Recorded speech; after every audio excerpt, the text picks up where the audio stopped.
My name is Katy Hoyer. I work here at Beckwith Residential Support Services as the Disability Advisor. Um, and so that's a long title, but to say that here at Beckwith we're a transition, as you probably are well aware, we're a transitional program. So we help students to learn the knowledge and skills necessary to live independently. So like working with personal assistants or those sorts of things. And then I have been in this position for 5 years, but I have back when you mentioned you're doing this on supposed determinants of health, I thought it was cool because I have a background, my master's is in social work, and I got my master's in healthcare social work. So we talked a lot about that. And so, yeah, so I, before this, I've held different positions at community organizations for individuals with disabilities, just like helping them to find resources in the community primarily. But like I said, I've been here for 5 years now. Oh wow, that's a really long time. Yeah, my disability is something known as spastic quadriplegic cerebral palsy. Have fun trying to spell that one. I think spell check will help you out a little bit. But what it is a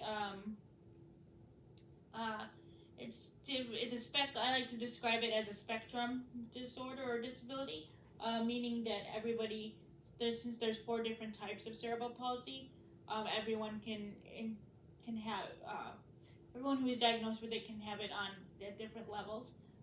My version of CP impacts my fine and gross motor skills.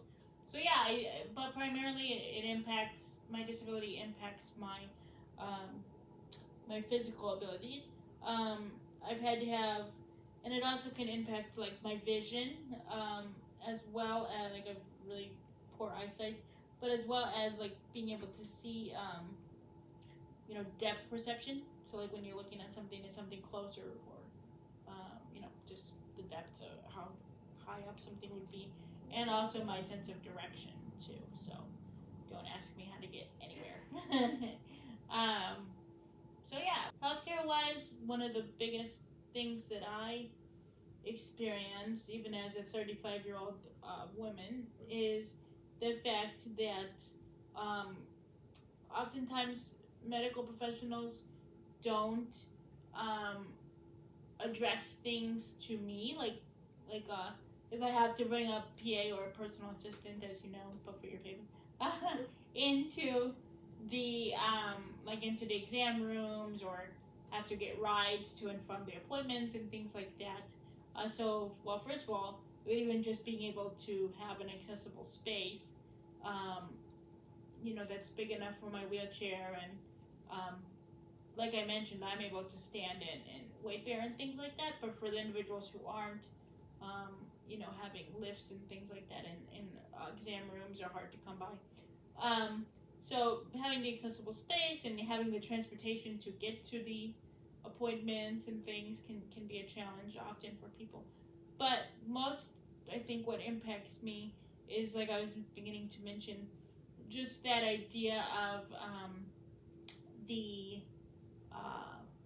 idea of people not listening to me about my healthcare experiences, or what I'm going through. Rather, they would refer to my PA, or like a lot of times I'll have like when I would have family members drive me to the doctors or whatever, they would do that, or they just make a lot of assumptions about my disability. For example, I've had quite a few doctors before even looking at my chart just assume that I have a disability that I don't have.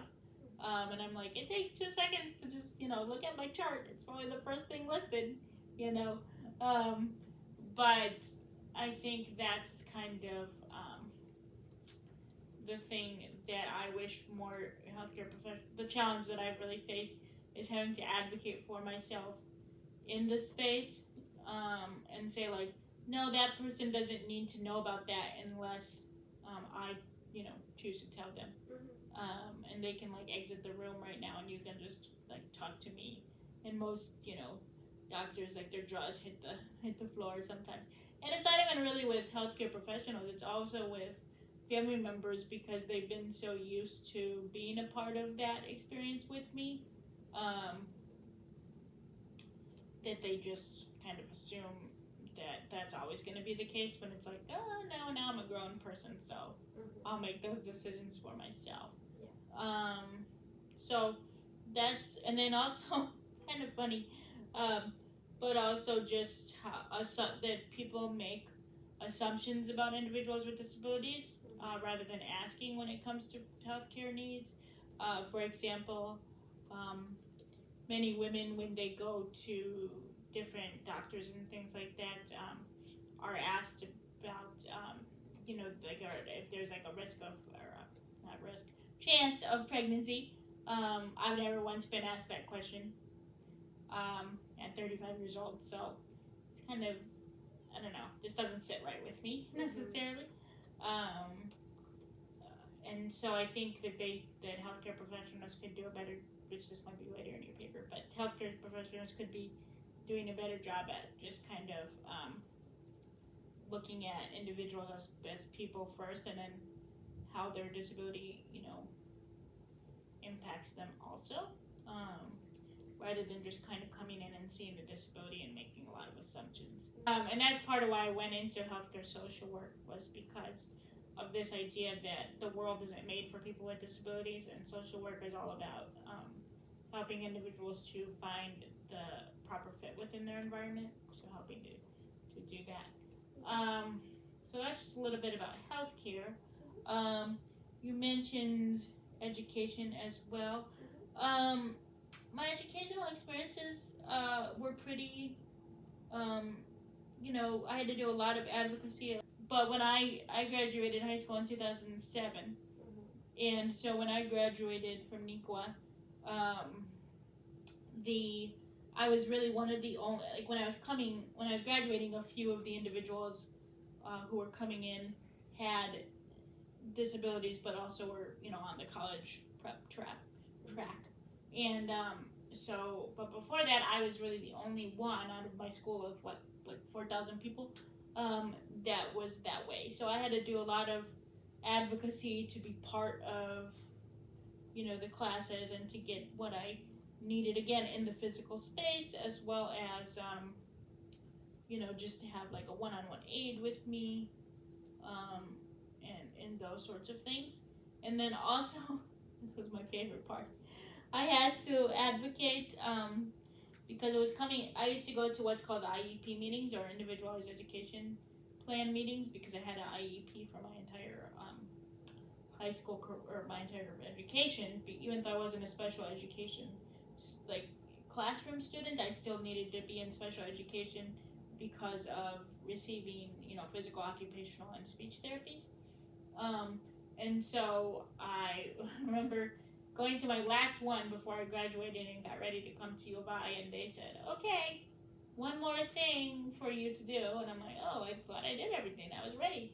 And it was that I had to take driver's ed. And I was like,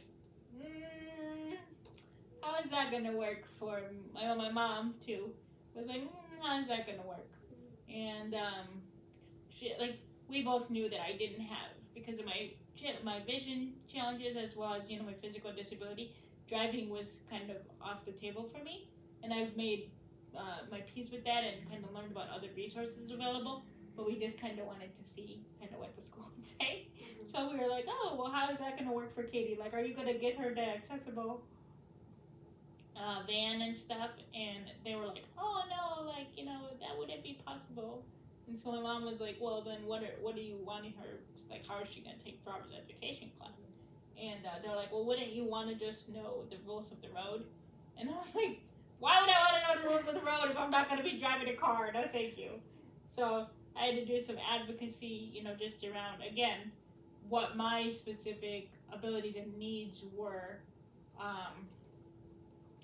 compared to everybody else. I think often people don't want to, kind of like how I explained in PA training, people don't want to do the wrong, say or do the wrong thing, right, when it comes to disability. So oftentimes people can overcorrect sometimes, which makes it a little challenging because then it's like, well, it's nice that you're thinking of me, but again, we want to look at the person first and not just assume on either end that people are in spaces where they can't do what's best for them or what they're capable of. The job hunt was very was a difficult thing because a lot of jobs, like part of how when you look for jobs, it's like, oh, must have like 3 or 4 years of experience and all of this stuff. The things that I was finding as a healthcare social worker that stood out to me more were things like, oh, must be able to have a driver's license, or must be able to like lift, when I was looking for a while looking at rehabilitation hospitals. So like, I don't know if you've heard of like Shirley Ryan Ability Lab or like formerly RIC and stuff. And I was looking at places like that, and I ran into a lot of things related to, must be able to like lift 50 pounds and that kind of stuff. And I'm like, why would I have to lift 50 pounds as a social worker? But just those sorts of things that perhaps what people have overlooked, maybe, but at the same time, if your resume is just one of, 70 going through like a screener at first, they're not going to know necessarily like that you would still be a good fit for a job if you can't meet those requirements. You know what I mean? So yeah, that definitely, and then don't even get me started. Well, we can get started, but it'll be a little bit longer. Related to how one of the disparities that exists is just how individuals with disabilities working, how that can create a challenge because a lot of individuals are on, have the ability to have government assistance, like Medicaid, which then there's a program through Medicaid that helps to pay for personal assistance. There's also programs through Social Security that can allow individuals to receive funding, just receive like income, who aren't able to work or who have challenges working, if you have a disability. So it leaves you kind of feeling stuck a little because, then, okay, it's like, great, now I have this education, right? And I want to do something with it because I have a master's level education. But if all of those programs that I just mentioned, like Medicaid, as well as Social Security, and the PA program, home services, they're all like kind of, they're needs-based programs. So, means tested. So if you have too much money, but then you would hope that you are making enough money to, the goal is, at least one of my personal goals that my family's always instilled in me was the importance of making your, doing what you got to do, getting your education, next steps, making money, and so it really is, like you were saying, just to be back here. But also, I take so much pride in just being a working professional, no matter where I was, right? So it's like, that's really wonderful. But then this, if you start making an actual livable wage, you get cut from all of those programs. So it's a really interesting kind of loop that they keep you in. Yeah.